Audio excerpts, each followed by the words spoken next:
ایک دفعہ حضرت معاویہ رضی اللہ تعالی عنہ اپنے گھر میں سوئے ہوئے تھے اور تہجد کے وقت ان کو کسی نے جگایا، تو جب بیدار ہو کر دیکھا کہ کوئی نظر نہیں آیا۔ تہجد کے وقت کسی نے اٹھایا اور بیدار ہو کر دیکھا تو کوئی نظر نہیں آیا، تو دروازے کی آڑ میں دیکھا کہ ایک شخص کھڑا ہوا ہے۔ اس شخص سے کہا کہ بھئی تو کون ہے؟ حضرت معاویہ رضی اللہ تعالی عنہ نے اس شخص سے کہا کہ بھئی تو کون ہے؟ اس نے کہا کہ میں ابلیس شقی ہوں۔ کیا کہا؟ کہ میں ابلیس شقی ہوں۔ حضرت معاویہ رضی اللہ تعالی عنہ نے کہا کہ تو نے مجھے کیوں جگایا؟ تو بھلا کبھی بھی بھلائی کی طرف نہیں بلا سکتا، تو کبھی بھلائی کی طرف نہیں بلا سکتا، تو بتا تیری غرض کیا ہے، تیرا مقصد کیا ہے؟ ابلیس نے کہا کہ بھلا آدمی، جب میں نے تجھے نماز کے لیے اٹھا دیا تو نماز پڑھ لے، تو نماز پڑھ لے۔ کہ پہلی چیز، جب کسی انسان کے دل میں پیسے کی محبت ہوتی ہے تو وہ نکل نہیں سکتی۔ شیطان نے بات کہہ رہا ہے، اسی طرح جب پہلی محبت ہوتی ہے تو وہ محبت اس کے دل سے ختم نہیں ہو سکتی۔ میں پہلے فرشتہ تھا، میں اطاعت پر چلنے والا تھا، بھلائی کی طرف چلنے والا تھا، خیر کی طرف چلنے والا تھا، تو میں اس اطاعت کا راستے کیوں چھوڑ سکتا ہوں؟ حضرت معاویہ رضی اللہ تعالی عنہ نے کہا کہ تیرے سے یہ امید لگائی نہیں جا سکتی، تو شر ہی کی طرف بلاوے گا، تو جلدی بتا تیرا مقصد کیا ہے، تیرا کیا مقصد ہے، تیری کیا غرض ہے، تو کیا چاہتا ہے کہ تو نے مجھے نماز کے لیے اٹھایا ہے؟ ابلیس نے بات کہی کہ اے معاویہ، میں نے سوچا میں اصل جو آدمی دین کی طرف چلتا ہے، خیر کی طرف چلتا ہے، میں اس کو خیر کی طرف بلاتے رہتا ہوں، اور جو آدمی شر کی طرف چلتا ہے تو میں اس کو شر کا راستہ دکھاتے رہتا ہوں۔ اچھا، پھر کہا تو ڈاکو ہے، تو سیدھے سیدھے نہیں بتلائے گا تیرا مقصد کیا ہے؟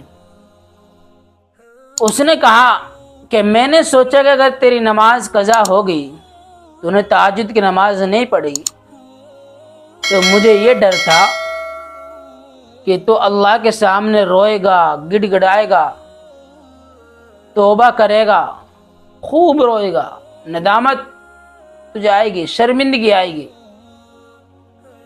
اور تو اگر 200 رکعت پڑھے گا، جتنا قریب تو اللہ کا اس ندامت کے ذریعے اور 200 رکعتوں کے پڑھنے کے ذریعے ہو جاوے گا، ایک تہجد کی نماز پڑھنے کے ذریعے تو اتنا قریب نہیں ہوگا۔ تو میں نے اس وجہ سوچا کہ اگر اس بندے کی تہجد کی نماز قضا ہو گئی تو یہ بندہ اللہ کے سامنے روئے گا بھی، گڑ گڑائے گا بھی، توبہ بھی کرے گا، ندامت بھی آئے گی، اور پھر بدلے میں 200 رکعت پڑھے گا۔ میں بھلا یہ کیسے چاہ سکتا ہوں کوئی آدمی اللہ قریب ہو؟ تو میں نے اس خوف کی وجہ سے، اس ڈر کی وجہ سے کہ کہیں یہ بندہ 200 رکعت نہ پڑھ لے، اللہ کے سامنے روے نہ، گڑ گڑاوے نہ، توبہ نہ کرے، تو میں نے سوچا کہ مبادا یہ وقت آ جائے اس کو پہلے جگا دے، نماز پڑھ لے، تو اس لیے میں نے تجھے جگا دیا کہ نماز پڑھ لے۔ یہ میرا مقصد ہے، اور کوئی میرا مقصد نہیں ہے کہ میں جل کر خاک ہو جاتا ہوں۔ جو آدمی اللہ قریب ہوتا ہے، جو آدمی کسی گناہ پر ندامت کرتا ہے، استغفار کرتا ہے، اللہ کے سامنے روتا ہے، میں نے اس کو برائیوں کی طرف بلایا اور وہ اس برائی سے توبہ کر رہا ہے، معافی مانگ رہا ہے، رو رہا ہے، گڑ گڑا رہا ہے، تو میں جل کر خاک ہو جاتا ہوں۔ تو اس لیے میں یہ نہیں چاہتا کہ تو تہجد کی نماز چھوڑے اور پھر اللہ کے سامنے روے، گڑ گڑاوے، اور پھر 200 رکعت نماز پڑھے، اس لیے میں نے تجھ کو جگا دیا۔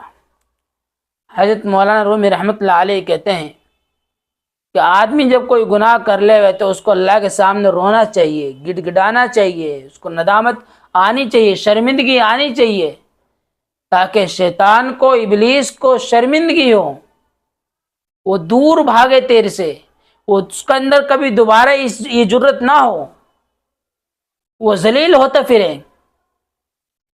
جو آدمی یہ کام کرے گا تو پھر اس شیطان کے بہکاوے میں نہیں آئے گا۔